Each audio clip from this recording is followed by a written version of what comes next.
নমস্কার, life in ডুয়ার্সের আরও একটি ব্লগে তোমাদের সবাইকে স্বাগত জানাচ্ছি। সেদিন রাত্রিবেলা আমরা দিল্লি স্টেশনে পৌঁছেছি। দিল্লি না, এটা হচ্ছে আনন্দ বিহার। তো আগের দিন উঠেছিলাম আলিপুরদুয়ার থেকে, বিকাল 5টায় ট্রেন ছিল। পরের দিন রাত 10টায় আমরা পৌঁছেছি ওখানে। আর হোটেল থেকে আমাদের গাড়ি পাঠিয়ে দিয়েছিল, তো সেই গাড়ি করেই আমরা হোটেলের দিকে রওনা দিয়েছি। ব্লু পার্ল আমাদের সববার মানে আমাদের ফ্যামিলির খুব পছন্দের একটা হোটেল। গতবারও আমরা দিল্লি গিয়ে ওই হোটেলেই ছিলাম, তো আমরা এবারও উঠেছি। ওখানকার হসপিটালিটি আর সমস্ত কিছু আমাদের মোটামুটি ভালোই লাগে, তো আর অন্য কোনো হোটেল করিনি।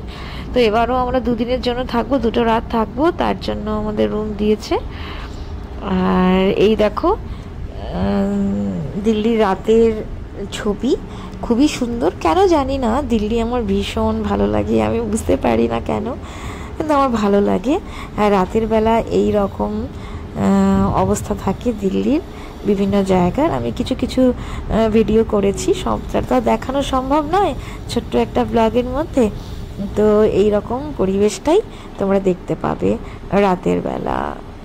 তখন কটা বাজে, 10:30 হবে, 10:30টার সময় এইরকম অবস্থা। তারপরে আমরা হোটেলে যাই, হোটেলে গিয়ে উঠি। ওখানে রিসেপশনে ওরা আমাদের সমস্ত কাগজপত্র দেখে আমাদের রুম প্রোভাইড করে দেয়। তো সেই সময়ও আমরা 2টো গাড়ি নিয়েছিলাম, কারণ আমরা 8জন লোক ছিলাম, একটা গাড়িতে তো আর হবে না, তার জন্য। তো এখানে প্রচুর লোক আসে থাকে, তো জানোই যে হোটেল কীরকম হয়। তো আমরা রুম পেয়েছি, রুমটা আমাদের ভালোই লেগেছিল। তো সেই রাত্রিটা আমাদের ওরকমভাবেই কাটে। পরে ওখানে আমরা খাওয়ার কথা বলেছিলাম, রাতে হোটেলেই খাই। আমাদের জন্য খাবার ওরা দিয়েছিল, থালি দিয়েছিল, থালি আমরা খেয়েছিলাম। তো সেদিনকার দিনটার এরকমভাবে আমাদের কাটে। তারপর তো অ্যাজ ইউজুয়াল সবাই সবার রুমে গিয়ে ঘুমিয়ে পড়ে। পরের দিনের ব্লগটা আবার তোমাদের সাথে শেয়ার করছি, আর আমার সাথে থাকো। টাটা।